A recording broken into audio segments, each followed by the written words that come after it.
The sun dips low over the dust-choked village, casting long, trembling shadows across mud brick walls.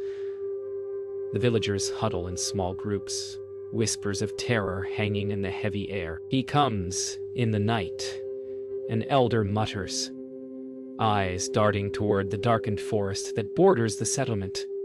Doors are bolted, animals shiver in pens, and children clutch at their mothers' skirts, too frightened even to cry. A sudden hush falls as the distant howl of a wolf.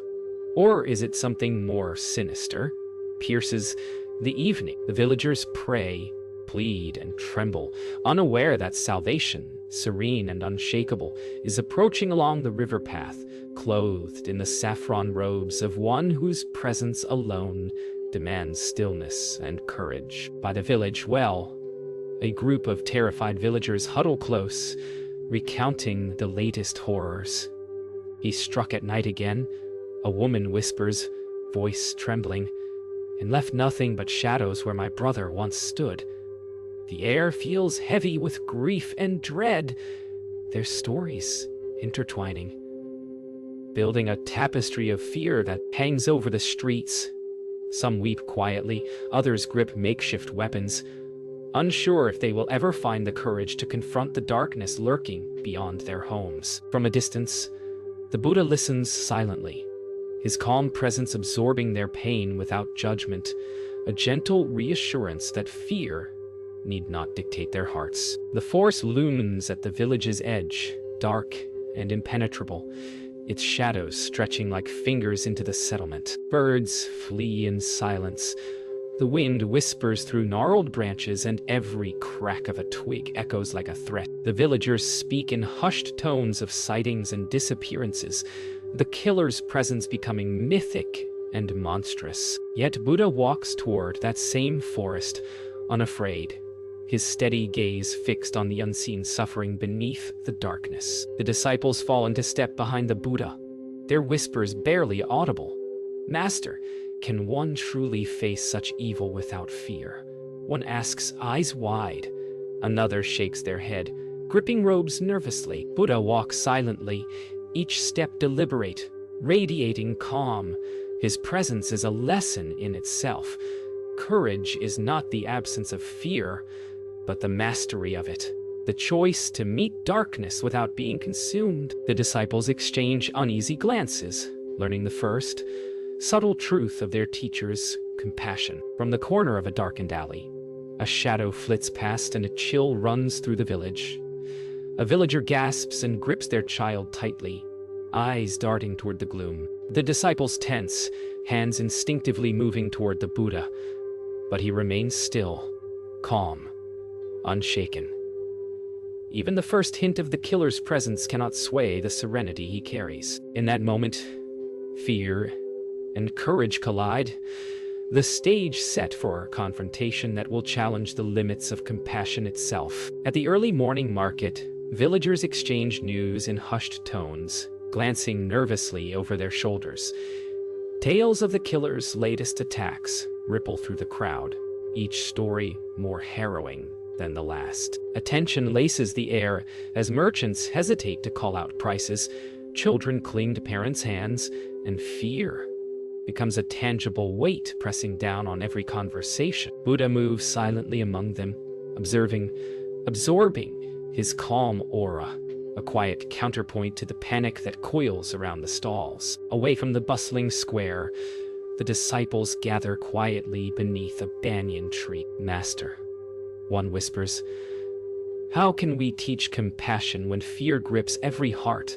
Another shakes their head, struggling to understand the paradox of mercy in a world shadowed by violence. Buddha sits calmly among them, his eyes soft but unwavering, demonstrating without words that wisdom is found in presence, not panic. The forest whispers with a hidden menace. Villagers report strange sounds at night, the snapping of branches and shadows moving too quickly to follow. Fear twists their minds, making monsters of the unknown. Even so, Buddha listens with patience, recognizing suffering in its rawest form and preparing to meet it, not with judgment, but with understanding. In the small temple at the village's center, villagers gather to pray for protection. Candles flicker against stone walls as whispers of desperation and hope mingle. Some clutch amulets, others bow in silent tears. Buddha sits among them, unshaken, radiating calm. His presence transforms the space from one of fear into one of quiet resilience. A sanctuary, not just of walls, but of the heart. As the sun dips toward evening, a fleeting figure is glimpsed moving behind the trees, vanishing before anyone can fully see. A chill spreads among the villagers. The killer's presence is no longer just a story, but a palpable, immediate threat. The disciples tighten their steps behind the Buddha, who continues calmly forward, his serene courage a silent lesson that fear alone cannot define action. In a hidden cave beyond the forest, the killer crouches over a flickering fire, the shadows on the walls dancing like memories of violence. His eyes, hollow and restless, betray a mind chained by fear, rage, and loneliness. Every object around him tells a story of loss and suffering. Broken tools, torn clothes, remnants of a fractured life. Though he strikes terror in the village, here, in silence, his vulnerability is exposed. The Buddha's teachings whisper through the wind, reaching even this darkened heart, as if inviting him to see beyond the rage that blinds him. Buddha sits beneath a solitary tree on the riverbank, eyes closed in meditation.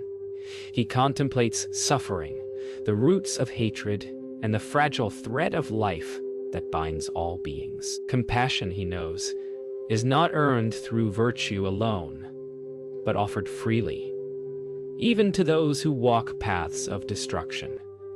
His mind reaches beyond fear and anger, envisioning a heart untouched by violence, yet capable of awakening. The disciples gather on a narrow path through the forest, uneasy whispers weaving through the trees. How can Master approach such a man? One asks, voice tight with fear. Another shakes their head, feeling the weight of helplessness. Buddha's calm is a silent answer. That true courage arises not from fighting, but from seeing clearly and acting with unwavering compassion. Alone in the cave, the killer clenches his fists, haunted by the faces of those he has harmed. Memories swirl, unbidden. Laughter turned to screams, trust shattered, the weight of countless choices pressing down. Anger rises, but so does a flicker of something unfamiliar. Regret, confusion, a whisper of longing for a life not yet surrendered to darkness. The first cracks of awakening appear in the heart he has long believed irredeemable. From the edge of the forest, Buddha watches the village in the distant cave, sensing the currents of fear, suffering, and potential awakening. His gaze is steady, unwavering, a bridge between the broken and the unbroken. The disciples glance nervously toward him, yet feel a subtle reassurance. The impossible, they sense, may not be impossible after all. The forest opens into a shadowed clearing, leaves rustling softly in the cool evening air.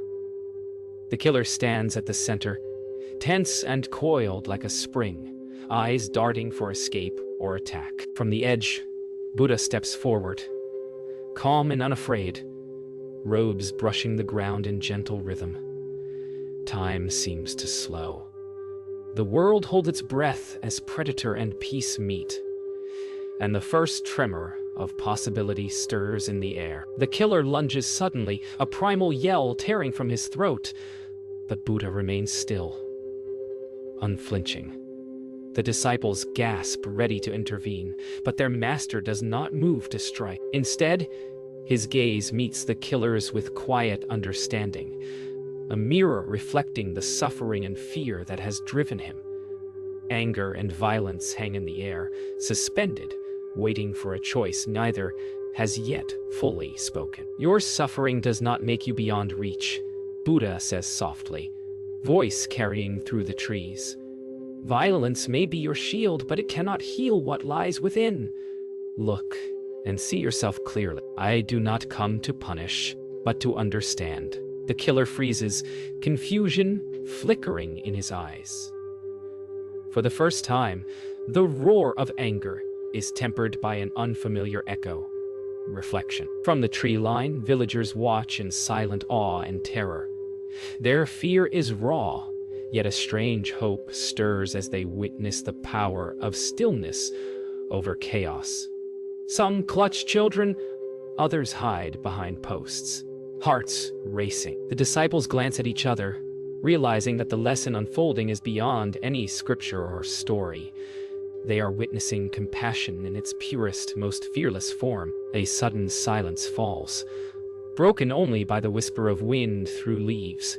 The killer's chest rises and falls rapidly, fists trembling. Buddha takes a measured step closer, radiating calm and presence, and the air itself seems to shift. In that moment, everything poised for violence hangs suspended between the familiar pull of anger and the uncharted possibility of compassion.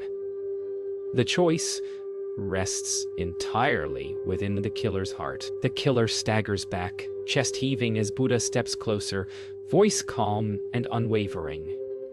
"See the suffering within yourself," he says softly. "It has driven your hands to harm, yet it need not chain you any longer." The words sink into the shadows of the killer's mind, stirring a flicker of recognition, a first acknowledgement of the pain he has carried and inflicted. Silence fills the clearing, broken only by the rustle of leaves, as the seed of transformation quietly takes root. The villagers remain at the forest's edge, whispers trembling in the twilight. "Could it be?" An elder murmurs. Eyes dart between the killer and the Buddha, fear still present, yet tempered by awe. The impossible seems possible, that even a heart steeped in violence might respond to the quiet strength of compassion. The killer drops to his knees, trembling, hands gripping the earth. Memories of his past, loss, anger, isolation, flood his mind. Buddha kneels, a few feet away, unthreatening, eyes full of gentle patience. "Look within," he whispers. "See yourself as you are, and see what you might yet become." The killer's breath catches, the tight coil of rage loosening for the first time in years. A trembling hand rises almost instinctively to touch a fallen bird caught in a tangle of roots nearby. The act is small, fragile, but monumental. A first step toward gentleness. Buddha smiles faintly, a quiet acknowledgement of the moment, as the disciples watch in astonished silence. Compassion has begun to awaken in a heart long accustomed to cruelty. The killer looks up, eyes meeting Buddha's calm gaze. In that instant, the weight of past cruelty and suffering seems to shift, replaced by a fragile awareness of possibility. The forest holds its breath. The villagers' whispers grow hopeful, and the disciples recognize a profound truth. Transformation is not a matter of force, but of unwavering compassion meeting even the darkest heart. The killer walks slowly along the forest path, head bowed, hands trembling, yet empty of weapons. Buddha follows a few paces behind, silent and steady, a living lesson in patience. Every step is a struggle against old impulses, yet each one is a declaration of possibility. A movement from darkness into the faint light of understanding. The killer approaches the village cautiously, villagers frozen in alarm. Yet Buddha steps beside him, radiating calm. The villagers' fear begins to waver as the killer kneels before them, head bowed in apology and humility. No words are necessary. The gesture alone speaks louder than any story of terror ever could. The killer helps rebuild a damaged hut. Hands rough but careful, face focused yet softened by awareness.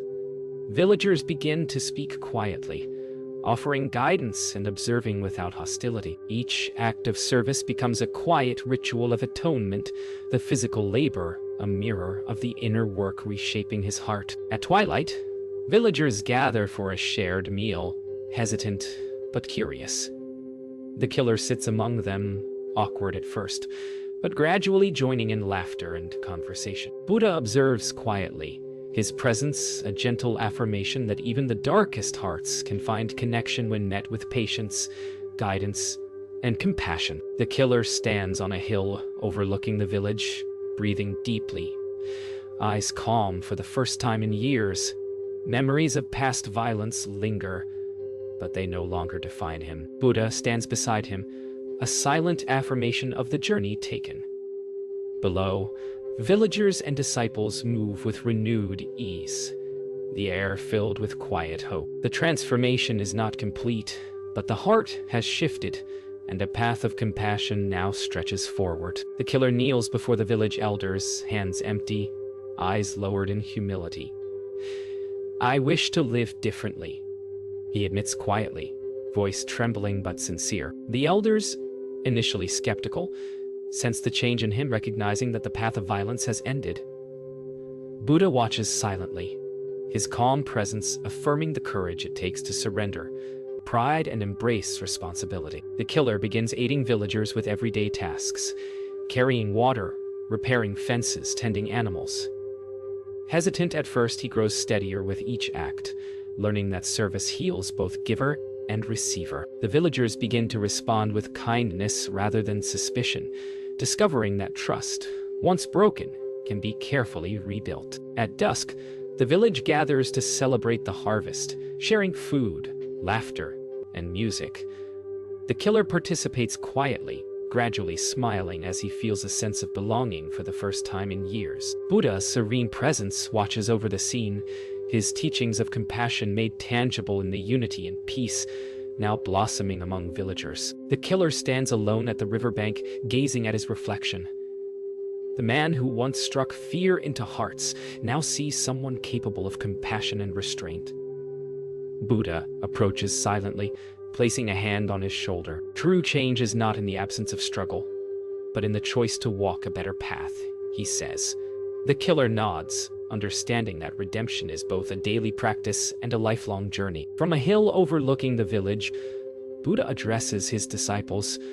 Compassion is not limited to the gentle or the innocent. It reaches even the darkest heart, and in that reach, the world transforms. Below, villagers move freely, the killer among them, no longer feared but cautiously embraced. The forest whispers behind them, the river flows endlessly, and the quiet power of mercy leaves a legacy that will echo through generations.